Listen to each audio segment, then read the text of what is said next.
नमस्कार। BSc first year की botany की ऑनलाइन क्लासेज में पिछले वीडियो के अंदर हमने इक्विसिस्टम के अंदर युग्मकोद्भिद का निर्माण और इसके अलावा हमने स्त्रीदानी के डेवलपमेंट के बारे में पढ़ा था, जिसमें हमने देखा था कि जो स्त्रीदानी का डेवलपमेंट है वो प्रोथेलस की पृष्ठीय सेल से होता है और पृष्ठीय सेल्स हैं जो स्त्रीदानी प्रारंभिक के रूप में कार्य करती हैं और इस तरह से एक मैच्योर आर्चिगोनियम का डेवलपमेंट होता है। आज के इस वीडियो के अंदर हम पढ़ेंगे मैच्योर स्त्रीदानी की संरचना के अंदर कितनी सेल्स होती हैं, इसके अलावा पुदानी के डेवलपमेंट के बारे में भी पढ़ेंगे। तो शुरुआत करते हैं हम परिपक्व स्त्रीदानी या मैच्योर स्त्रीदानी से। तो जो परिपक्व स्त्रीदानी होती हैं वो गिरवा और अंडा में विभेदित होती हैं। कहने का मतलब होता है इसके अंदर नेक और वेंट्रल सेल्स होती हैं। गिरवा है जो प्रोथेलस की सतह पर सिचुएटेड होती हैं और ये 3 से 4 कोशिकाएं ऊंची होती हैं और 4 उदग्र कोशिका पंक्तियों से बनी होती हैं। फिर गिरवा के अंदर जो गिरवा नाल में है जो 1 या 2 गिरवा नाल कोशिकाएं उपस्थित होती हैं। अंडा है जो स्त्रीदानी का आधार फूला हुआ भाग होता है और ये प्रोथेलस के अंदर धंसा रहता है और अंडा के अंदर एक अंडा नाल कोशिका व एक अंड कोशिका सिचुएटेड रहती हैं।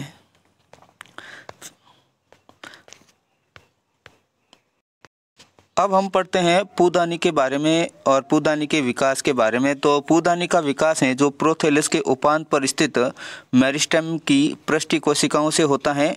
तो जिस तरह से स्त्रीदानी का डेवलपमेंट सुपरफिशियल सेल से होता है, ठीक इसी प्रकार पुदानी का डेवलपमेंट भी है जो मेरिस्टेम की सुपरफिशियल सेल से होता है। इक्विसिस्टम में 2 प्रकार की पुदानियाँ पाई जाती हैं। नंबर 1 अंतःस्थापित पुदानियाँ और नंबर 2 प्रक्षेपित पुदानियाँ। अंतःस्थापित पुदानियाँ का मतलब होता है इस प्रकार की पुदानियाँ हैं जो प्रोथेलस के अंदर धसी रहती हैं और ये क्या करती हैं, युग्मकोद्भिद के सहंत भाग यानी कि कॉम्पैक्ट भाग पर डेवलप होती हैं। प्रक्षेपित पुदानियाँ या प्रोजेक्टेड एंथ्रीडिया का मतलब होता है ऐसी पुदानियाँ जो प्रोथेलस की सतह पर उभरी हुई रहती हैं और इनका निर्माण है जो प्रोथेलस के उपांतों या पालियों के शीर्ष पर होता है। नेक्स्ट अपन पढ़ते हैं पुदानी का डेवलपमेंट या पुदानी का। तो पुदानी का डेवलपमेंट अपन ने पढ़ लिया किससे होता है कि पुदानी का डेवलपमेंट है जो मेरिस्टेमेटिक सेल्स होती है उनकी जो पृष्ठीय कोशिकाएं होती हैं या सुपरफिशियल सेल्स होती हैं वो क्या करती हैं, एंथीरिडियल इनिशियल्स के रूप में वर्क करती हैं, यानी कि पुदानी प्रारंभिक के रूप में कार्य करना शुरू हो जाती हैं। तो पृष्ठीय कोशिकाएं क्या करती हैं, वर्क एज एंथीरिडियल इनिशियल, यानी कि पुदानी प्रारंभिक के रूप में वर्क करती हैं और इस पुदानी प्रारंभिक कोशिका के अंदर या एंथीरिडियल इनिशियल सेल्स के अंदर फर्स्ट डिवीजन है जो पेरिक्लिनल या परिणतिक विभाजन होता है। तो इस दौरान एक आउटर सेल्स बनती है और एक इनर सेल्स बनती हैं। आउटर सेल्स को अपन जैकेट इनिशियल सेल्स बोलते हैं जबकि इनर सेल्स को अपन प्राइमरी एंड्रोगोनियल सेल्स या प्राथमिक पुजनक कोशिका के नाम से जानते हैं। तो यहाँ तक आपको क्लियर हुआ होगा कि एपिकल जो सुपरफिशियल सेल्स होती हैं एंथीरिडियल सेल्स का डेवलपमेंट, एंथीरिडियल इनिशियल सेल्स का डेवलपमेंट करती है। एंथीरिडियल इनिशियल सेल्स के अंदर क्या होता है, पेरिक्लिनल डिवीजन होता है, तो आउटर जैकेट इनिशियल सेल्स और इनर है जो प्राइमरी एंड्रोगोनियल सेल्स का फॉर्मेशन होता है। अब अपन आगे पढ़ते हैं जैकेट इनिशियल सेल्स के अंदर क्या होता है और प्राइमरी एंड्रोगोनियल सेल्स हैं जो आगे क्या करती हैं, इसके डेवलपमेंट के बारे में पढ़ते हैं। तो जो जैकेट इनिशियल सेल्स होती हैं या जैकेट प्रारंभिक कोशिकाएं होती हैं उसके अंदर पुनरावर्त अपनतिक और अपनतिक विभाजन होते हैं, यानी कि एंटीक्लिनल डिवीजन होते हैं जिसके फलस्वरूप यूनिलेयर्ड जैकेट या एक स्तरीय जैकेट का फॉर्मेशन होता है जिसे अपन एक स्तरीय पुदानी भित्ति भी कह सकते हैं। अब क्या होता है, जो पुदानी के शीर्ष पर पुदानी भित्ति स्थित होती है इसकी एक कोशिका है जो क्या करती है, त्रिकोणीय प्राच्छद कोशिका या ट्राइएंगुलर ओपर्क्युलर सेल्स का फॉर्मेशन करती हैं जिसे आवरण कोशिका के रूप में आवरण कोशिका के नाम से भी जाना जाता है। अब जो प्राइमरी एंड्रोगोनियल सेल्स होती हैं या प्राथमिक पुजनक कोशिका होती हैं उसके अंदर अपनतिक और परिणतिक दोनों प्रकार के विभाजन होते हैं, यानी कि पेरिक्लिनल डिवीजन भी होता है और एंटीक्लिनल डिवीजन भी होता है। तो जिसके फलस्वरूप पुमणु मात्र कोशिकाओं का निर्माण होता है या पुमणु या एंथीरिडोइड मदर सेल्स का फॉर्मेशन होता है। अब ये पुमणु मात्र कोशिकाएं या एंथीरिडियल मदर सेल्स क्या करती हैं, कायांतरित होकर या मॉडिफाई होकर क्या करती हैं, बहुकशाभिक पुमणुओं का निर्माण करती हैं या मल्टीफ्लैजिलेटेड एंथीरिडोइड्स का डेवलपमेंट करती हैं। अब जो मल्टीफ्लैजिलेट एंथ्रियोजोइड्स होता है उसका अग्रभाग है जो सर्पिल रूप से कुंडलित होता है, लेकिन पश्च भाग है जो इसका फैला हुआ होता है। तो क्लियर हो गया। प्राइमरी एंड्रोगोनियल सेल्स क्या करती हैं, एंड्रोगोनियल मदर सेल्स का फॉर्मेशन करती हैं, और एंड्रोगोनियल मदर सेल्स क्या करती हैं, कायांतरित होकर किसमें चेंज हो जाती है, मल्टीफ्लैजिलेटेड एंथ्रियोजोइड्स के अंदर कन्वर्ट हो जाती हैं। अब आपके सामने जो स्क्रीन पर डायग्राम दे रखा है वो इक्विसिस्टम के अंदर पूदानी के डेवलपमेंट का डायग्राम दे रखा है। तो इसके अंदर क्या होता है कि जो डायग्राम ए से लेकर ई तक तो है वो पूदानी के विकास की प्रवस्थाएं हैं, और एफ है जो मैच्योर एंथ्रीडियम का डायग्राम है, और जी है जो एक एंथ्रियोजोइड्स का डायग्राम है। तो डायग्राम ए है जो एंथ्रीडियल इनिशियल सेल्स इसके अंदर होती हैं। एंथ्रीडियल इनिशियल सेल्स क्या करती है, पेरिकोनियली डिवाइड होकर जैकेट इनिशियल सेल्स, आउटर है जो जैकेट इनिशियल सेल्स, और इनर है जो क्या करती है, अंदर की तरफ है जो एंड्रोगोनियल सेल्स का फॉर्मेशन करती हैं। फिर जैकेट इनिशियल सेल्स क्या करती हैं, जैकेट लेयर का फॉर्मेशन करती हैं। तो डायग्राम डी के अंदर जैकेट लेयर बन जाती हैं, और अंदर की तरफ है जो एंड्रोगोनियल सेल्स है जो क्या करती है, अपनी संख्या में वृद्धि करती हैं। फिर इस जैकेट इनिशियल सेल्स डिवाइड होकर यूनिलेयर्ड इस बीजाणुदानी भित्ति का फॉर्मेशन करती हैं, और एंड्रोगोनियल सेल्स होती हैं वो क्या करती हैं, एंथ्रियोजोइड्स का फॉर्मेशन करती हैं। यानी कि जो एंड्रोगोनियल सेल्स होती हैं वो पहले एंथ्रियोजोइड मदर सेल्स का फॉर्मेशन करती है, और ये एंथ्रियोजोइड मदर सेल्स है जो किसका निर्माण करती है, एंथ्रियोजोइड्स का फॉर्मेशन करती हैं। तो डायग्राम एफ है जो एक मैच्योर एंथ्रीडियम का डायग्राम, और इसके अंदर आउटर है जो कवर सेल्स होती हैं, और जब कवर सेल का ब्रेकडाउन हो जाता है तो इसमें से जो एंथ्रियोजोइड जो रिलीज हो जाते हैं, और फिर क्या करते हैं, ये जो स्त्रीदानी के कांटेक्ट में आकर फर्टिलाइजेशन करते हैं। जी जो डायग्राम एक मल्टीफ्लैजिलेटेड एंथ्रियोजोइड्स का डायग्राम है, या पुंमणु का डायग्राम है। इसके अग्रभाग पर बहुत सारी फ्लैजिलाएं प्रेजेंट होती हैं, और इस अग्रभाग है जो स्पाइरली कॉइल्ड होते हैं, यानी कि सर्पिल रूप से कुंडलित होता है, और इसका नीचे वाला भाग है जो फैला हुआ होता है। अब हम पढ़ते हैं निषेचन के बारे में या फर्टिलाइजेशन के बारे में। तो जो मैच्योर जो आर्चिगोनिया होती है या स्त्रीदानी होती हैं वो क्या करती हैं, उसकी ग्रीवा सेल्स हैं जो एक दूसरे से सेपरेट हो जाती हैं, और उसके अंदर गिरवा नाल कोशिकाओं के द्वारा है जो मार्ग बनता है। ठीक है। तो निषेचन से पहले क्या होता है कि जो गिरवा नाल कोशिकाएं होती हैं और अंडा नाल कोशिकाएं होती हैं वो डेस्ट्रॉय हो जाती हैं, विघटित हो जाती हैं, और किसका फॉर्मेशन करती हैं, मैलिक एसिड का फॉर्मेशन करती हैं। क्लियर हो गया। फर्टिलाइजेशन से पहले क्या होगा, स्त्रीदानी के अंदर क्या चेंजेज होंगे, जो नेक कैनाल सेल्स होती हैं और वेंटर कैनाल सेल्स होती हैं वो क्या करेगी, डेस्ट्रॉय हो जाएगी या डीजनरेट हो जाएगी, और डीजनरेट होकर किसका फॉर्मेशन करती हैं, मैलिक एसिड का फॉर्मेशन करती हैं।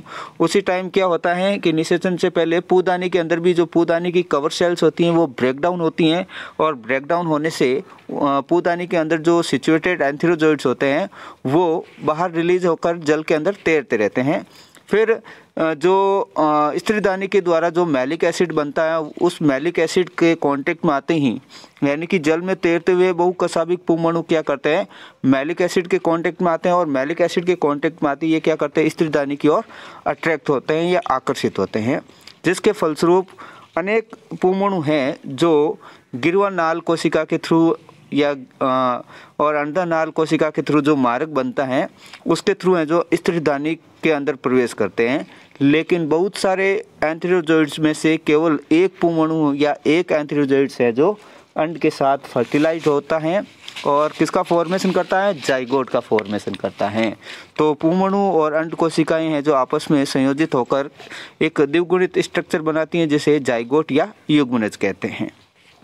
प्रोथेलस में एक से अधिक स्त्रीदानियों के अंड निषेचित होकर क्या करते हैं, भ्रूण बनाते हैं। इक्विसिस्टम में जो क्या करती हैं, प्रोथेलस पर बहुत सारी स्त्रीदानियां होती हैं और बहुत सारी स्त्रीदानियां हैं जो बहुत सारे प्रत्येक स्त्रीदानी के अंदर क्या होता है कि पुंमणु एंटर करता है और प्रत्येक स्त्रीदानी के अंदर स्थित अंड के साथ फर्टिलाइज होकर एम्ब्रियो का फॉर्मेशन करते हैं। जैसे इक्विसिस्टम डिबाइल के अंदर लगभग एक ही प्रोथेलस पर 15 एम्ब्रियो का डेवलपमेंट होता है।